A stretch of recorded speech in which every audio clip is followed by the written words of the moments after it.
about social robots and why a social robot is an incredibly important thing that's going to affect all of us soon, and why you're going to be using them soon as well, and why the interaction between social robots and the Internet of Things is so important.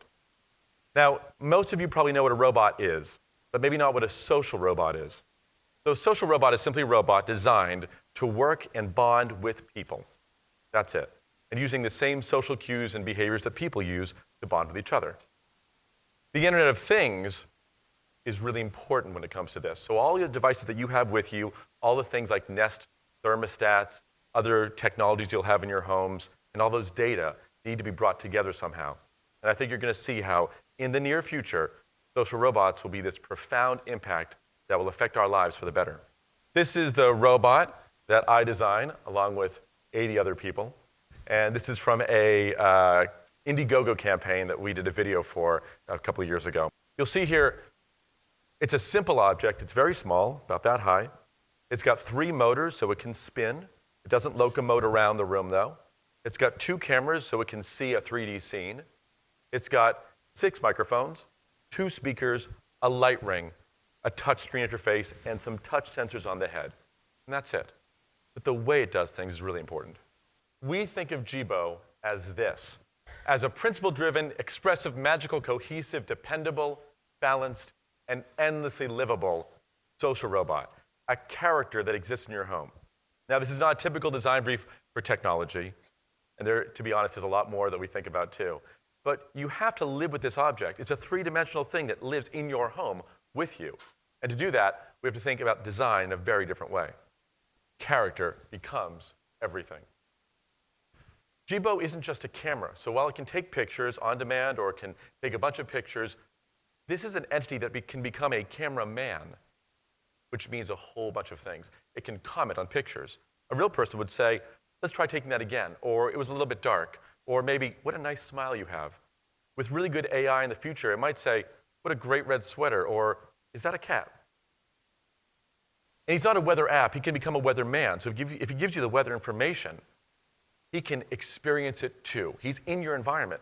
If your app experienced it too, that would feel a little bit strange. But a character in your environment would make more sense. Here's some words that you might hear when you have a Jibo in your house one day, and it's a very hot, sweltering day. On Monday, it'll be sunshiny, with a high in the mid-90s and a low in the mid-70s. Time for me to break out the tank top. And if it was really cold, you might hear this. A great time to be a snowman. These lines can be funny, particularly if done in the right ways, the right kind of social cues, the right kind of moments when you hear them, so they don't become tired. And if you had a skill, robots have skills, phones have apps, robots have skills, where he could answer questions, like an encyclopedia, maybe you would ask a question like, how tall was Wilt Chamberlain? Instead of just giving you the answer, he can think about himself in relationship to this. He was 7 feet 1 inch tall. And maybe he'll say something like, maybe I'll be that big one day. Right? Because he can have this connection that makes you feel like he has a life and he's thinking about it. He's built to care about people and the people in his environment. Other devices don't have character, and they simply can't. It would be very awkward for your phone to make those kind of comments. We express character in 4 important ways. Spoken phrases, body animations, screen animations, things that show motivation and tone, as well as the text-to-speech, the voice you heard, and sound effects. In that video, you heard a lot of times where Jibo didn't have to speak. He could make a sound.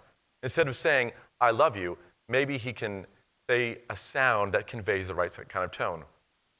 User experience interactions are very important. How many people here have sworn at their computers at least once? Okay. And so here, if you have a robot in your house and he's making a mistake constantly, and at one time you get angry and you say, F you, well, maybe he'll look sad. And he'll lean down and say, I'm very sorry. And you'll think, oh, I don't want to do that again to this robot. And maybe that's good in your home because maybe it builds up the right kind of attitudes where you don't say those things to each other. You shouldn't.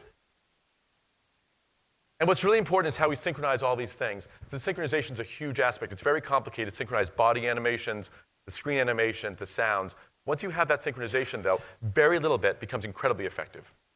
This is an early prototype usability test of kids just interacting, asking a simple question, with very little minimalist synchronization and information. It's this character telling them.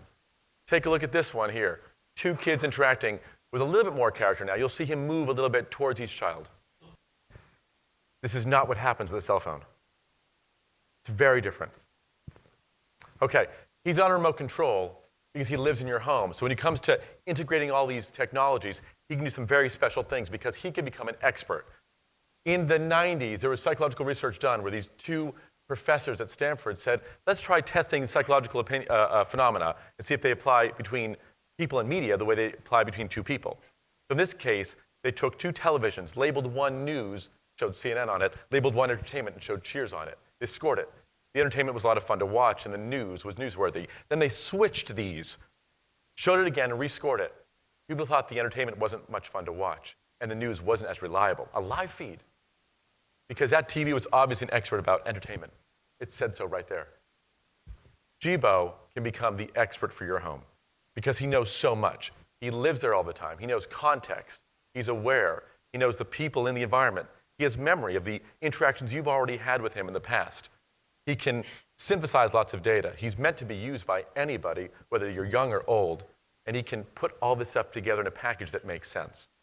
So, easy-to-use devices are not enough because my Nest thermostat doesn't know when I'm sick, and that one night I want to keep the temperature up. The Nest just keeps resetting it to make it cold, and I freeze because I don't know how to override it. And if I could figure it out, I don't know if I would take all that time to go through the menus. If this and that recipes aren't enough. They're really great. But the Hue lights don't know what I'm doing. They don't know if I'm going out. They don't know how to ask me the right kinds of questions. And the technology connections aren't enough. We need social connections. And I think that this is where social robotics come into play and will change our lives for the better. Thank you.